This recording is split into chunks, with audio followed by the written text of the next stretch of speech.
नमस्कार दोस्तों, स्वागत है आप सभी का स्टूडेंट सॉल्यूशन क्लासेस के एसएससी सेक्शन के अंदर, जिसमें हम कर रहे थे साइंस का 4th चैप्टर। आज हम इस चैप्टर को खत्म कर देंगे। ठीक है, थोड़ा सा टॉपिक बचा है। देखो, हमने लास्ट कर लिया था ब्लड डोनेशन तक, ब्लड ट्रांसफ्यूजन तक। ब्लड ट्रांसफ्यूजन मतलब कि रक्तदान तक कर लिया था। रक्तदान मतलब रक्त को लेना और किसी दूसरे मरीज को देना। अब एक छोटा सा टॉपिक बचा है इसके अंदर, वो क्या है? ऑर्गन डोनेशन या अंगदान या देहदान जिसको बोलते हैं। बॉडी डोनेशन, ऑर्गन डोनेशन तो सारा सुनने का ही है, कोई विशेष है नहीं।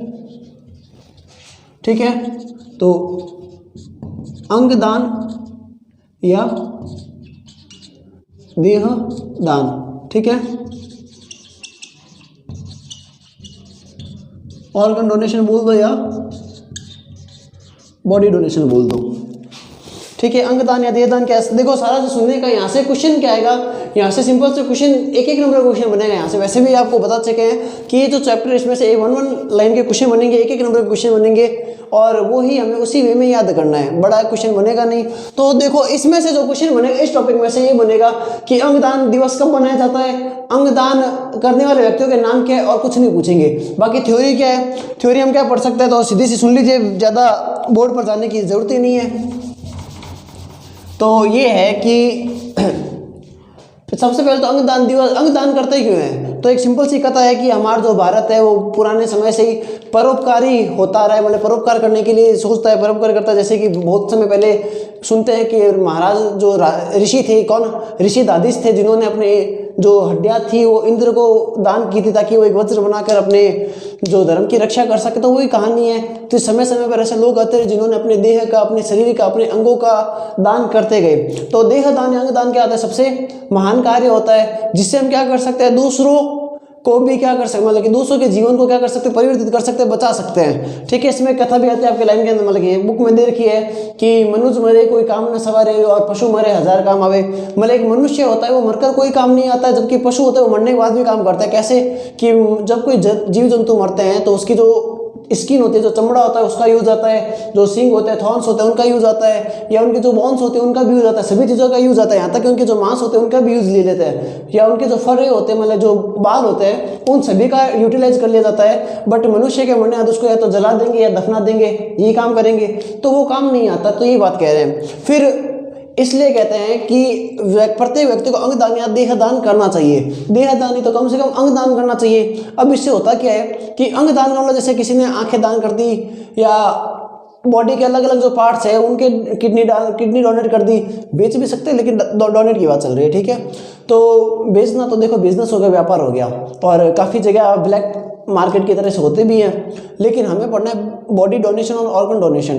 तो अंगदान देने से क्या होता है कि आगे उसका जीवन क्या जाता है, संभल जाता है। जैसे आजकल कई बार आपने न्यूज़ देखी होगी, शॉर्ट न्यूज़ देखी होगी, जिसके अंदर कहता है कि एक जब बच्चा मर जाता है तो उसके जो माता पिता है उसके ऑर्गन या बॉडी डोनेट कर देते हैं, ताकि वो दूसरे बच्चों का जीवन संभाल सके।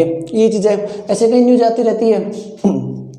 इसके अलावा कि अगर आप बॉडी डोनेट करते हो तो एक बॉडी से 50 लोगों की आवश्यकता पूरी हो सकती है। 2 आंखें अलग अलग को दे दी, किडनी दे दी, लीवर, ये सारी चीज़ें क्या हो जाती है, डोनेट हो जाती है। अब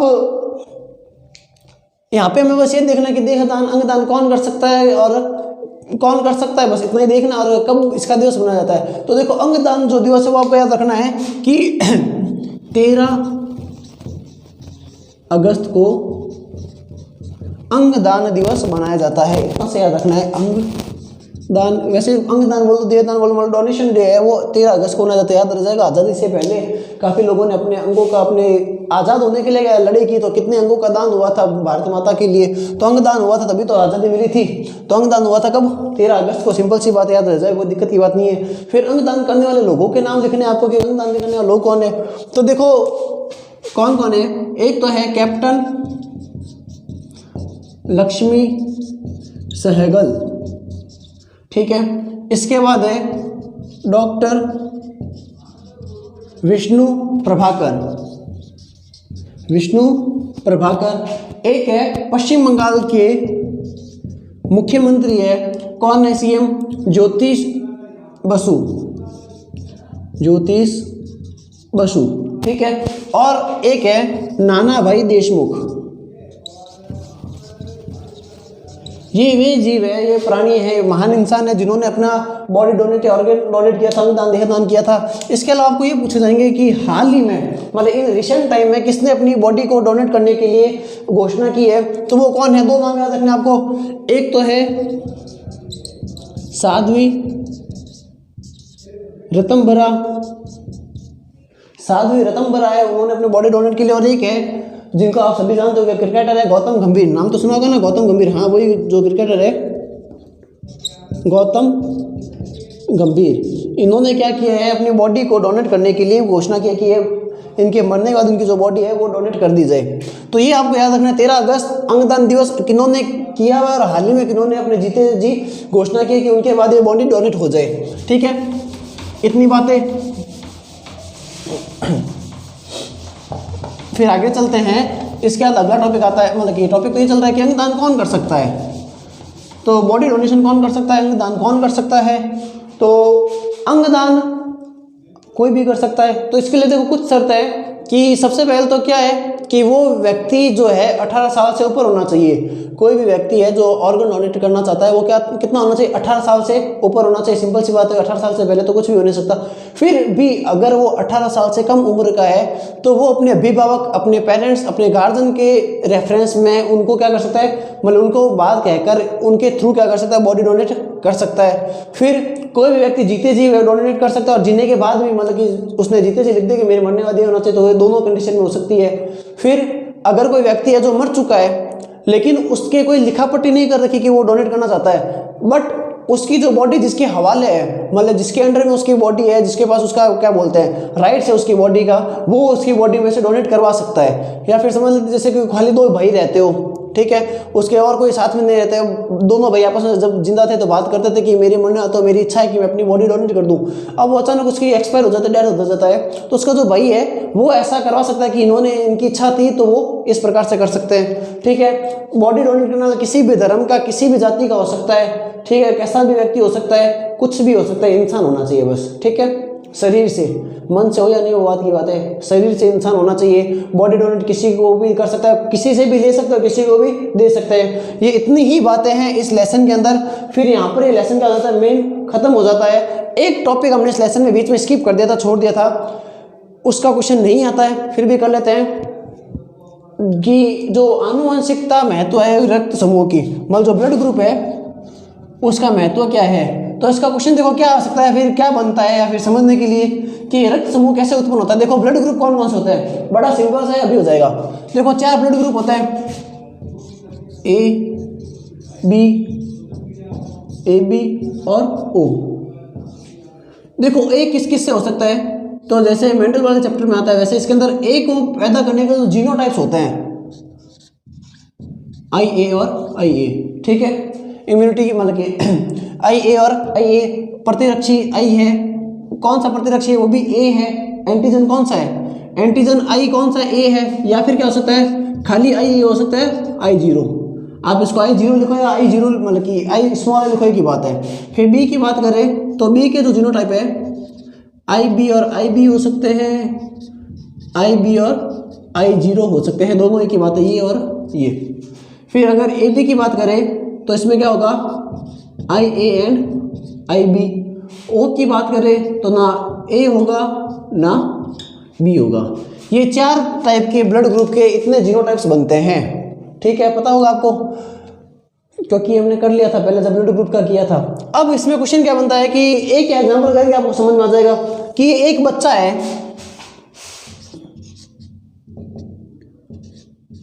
उस बच्चे का ब्लड ग्रुप है, क्या रखे भाई, कुछ भी रख सकते हैं, ओ रख लिया, ब्लड ग्रुप ओ है। ठीक है, इसके लिए 2 पेरेंट्स है, 2 कपल्स है। फर्स्ट कपल है जिसके अंदर मेल का जो ब्लड ग्रुप है वो ए और फीमेल का बी है। इसका जो ए है वो क्या है, आई ए दे रखा है। इसका जो है IB और I0 दे रखा है, ये इसका ब्लड ग्रुप है। ठीक है, ये फर्स्ट कपल का है। सेकंड जो कपल है उसके अंदर जो मेल और जो फीमेल है, मेल का क्या दे रखा है, बी दे रखा है, और बी भी कौन सा, आई बी और आई जीरो, और फीमेल का ओ दे रखा है, ओ का क्या होता है पता है आपको, आई जीरो और आई जीरो। इसमें देखो ये कह रहा है कि ये बच्चा, ये भाई साहब कह रहे हैं कि ये बच्चा मेरा है, ये भाई साहब कह रहे हैं कि ये बच्चा मेरा है, तो कैसे पता चलेगा, तो इनका जीनोम देखते हैं, जीनोटाइप्स देखते हैं, फिर जीनोटाइप देखकर क्या पता लगाया कि इसका एलील ये है, इसका ये, तो इससे कौन कौन से बच्चे हो सकते हैं, तो इससे देखो बच्चा कौन सा होगा, आई ए और आई बी मिल सकता है। देखो सारी कंडीशंस देखते हैं, ठीक है, तो सारी कंडीशंस देखे तो पहले वाले में क्या हो जाएगा, आई ए और आई बी। सेकंड को देखे तो ये वाला इसके साथ जाएगा तो आई ए और आई जीरो आएगा। थर्ड की देखे आई ए और आई बी आता है, और फोर्थ में क्या आ सकता है, आई ए और आई जीरो। इससे कौन सा ब्लड ग्रुप बनेगा भाई, ए बी, इससे ए, इससे ए बी और इससे ए। मतलब जो पहला दंपति है, पहला जो कपल है, उनके जो भी बच्चे होंगे वो बच्चे या तो ए होंगे या क्या होंगे, ए बी होंगे, बी नहीं हो सकते, ओ नहीं हो सकते। तो आपको ऐसे क्वेश्चन पूछ सकता है कि इस कपल से जो भी बच्चे पैदा होंगे उनका ब्लड ग्रुप कौन सा हो सकता है, कौन सा नहीं हो सकता, या फिर पैदा होने वाले बच्चों के ब्लड ग्रुपों के अनुपात लिखो, तो ब्लड ग्रुप के अनुपात क्या हो जाएगी, ए अनुपात ए बी, बस इतना सा। इसकी बात करें तो जो ए बी पहले ये करेगा तो आई बी और आई जीरो, ओके। इसकी करें तो वापस आई बी और आई जीरो, ठीक है। अब ये आएगा आई जीरो और आई जीरो, ये आएगा आई जीरो और आई जीरो। ये क्या हो जाएगा ब्लड ग्रुप बी, ये क्या हो जाएगा ब्लड ग्रुप बी, ये क्या हो जाएगा ओ, और ये क्या हो जाएगा ओ। मतलब कि इसके अंदर क्या आ रहा है, ब्लड ग्रुप ओ आ रहा है, मतलब ये जो बच्चा है उसके मम्मी पापा कौन है, ये है। तो इस टाइप से क्वेश्चन आ सकता है। क्वेश्चन कुछ भी दे सकता है कि कोई भी दंपति है उनका ब्लड ग्रुप ए है, ब्रैकेट में उनका एलील देगा आई ए और आई जीरो। अगर वो नहीं देता है, अगर वो नहीं देता है तो आपको अपनी तरफ से हमेशा आई ए और आई ए ही मानना होगा, ठीक है। अगर वो नहीं देता तो आई ए और आई ए ही होगा, और फीमेल का ए बी है, ए बी का तो पता ही है क्या होगा, आई ए और आई बी ही होगा। अब इनसे कौन कौन से बच्चे मिल सकते हैं, तो देखो अब लॉजिकली आइडिया लगा ले करो कि ए और बी है, तो ए और ए आएगा तो क्या आएगा, ब्लड ग्रुप ए आएगा, ए और बी आएगा तो ए बी आएगा, फिर ए और ए आएगा तो ए ही आएगा, और ए और बी आएगा तो ए बी आएगा। तो इतनी माथापड़ी करने की जरूरत नहीं, एक नंबर का क्वेश्चन आएगा, क्वेश्चन सिंपल सा आएगा, आपको दे दे दंपति ए दंपति बी दे दे, उनमें से कौन से बच्चे हैं तो इसमें आ जाएगा। फिर इसका उपयोग पूछ सकते हैं, इसका उपयोग क्या है, एक उपयोग तो मैंने किया था बच्चे का पता लगाने के लिए। तो जो संतान है जिसके लिए झगड़ा चल रहा है उसका निर्णय करने के लिए कौन सा बच्चा किसका है, ठीक है। दूसरा पैतृकता जांच करने के लिए, पैतृकता जांच करने के लिए मतलब कि इसके जो बच्चा है, मतलब कि जो बच्चा हो गया या कोई भी इंसान है उसके माता पिता वास्तव में कौन है। आजकल तो काफ़ी एडवांस टेक्निक आ चुकी है जो पीछे से पीछे तक जाकर पता देते हैं वो जो बच्चा है, जो इंसान है, जो व्यक्ति है वो किस खानदान से है, कौन से जगह से है, भारत का है, भारत का नहीं है, शायद जो उसमें आ जाती है, ठीक है। इसके अलावा जैसे कोई CID वाले हो गए, वो इतना सा ब्लड वाला क्वालिटी में लगी ब्लड का थक्का ले लेते हैं, उससे सबूत ले लेते हैं, या कोई बाल का टुकड़ा, तो DNA चेकिंग के अंदर भी ये क्या जाता है, यूज आ जाते हैं, इनसे पता चल जाता है ये कौन सा हो सकता है, ठीक है। तो ये सारा चैप्टर हो गया हमारा 4th चैप्टर, जिसके अंदर हमने प्रतिरक्षा के बारे में पूरा पढ़ा था, प्रतिरक्षा के प्रकार पढ़े थे, प्रतिरक्षा के प्रकार के बाद में प्रतिरक्षा एंटीजन एंटीबॉडी पढ़ी थी, एंटीजन के अंदर सारी डेफिनेशन हो गई, एंटीबॉडी के अंदर उसकी स्ट्रक्चर पढ़ी थी, उसके 5 टाइप पढ़े थे।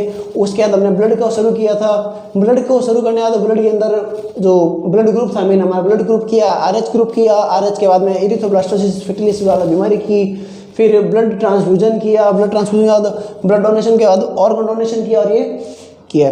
सिंपल सा चैप्टर है, नोट्स आपको PDF मिल ही जाएगी। इसके अलावा इस चैप्टर में से याद रखिए आपके 1 लाइनर क्वेश्चन ही आएंगे, ठीक है। बाकी देखने के लिए धन्यवाद। नेक्स्ट चैप्टर कौन सा शुरू करें आप कमेंट करके बता सकते हैं। आप सभी का धन्यवाद यहाँ तक देखने के लिए। और कुछ बचा क्या, नहीं बचा, इतना ही है, ठीक है।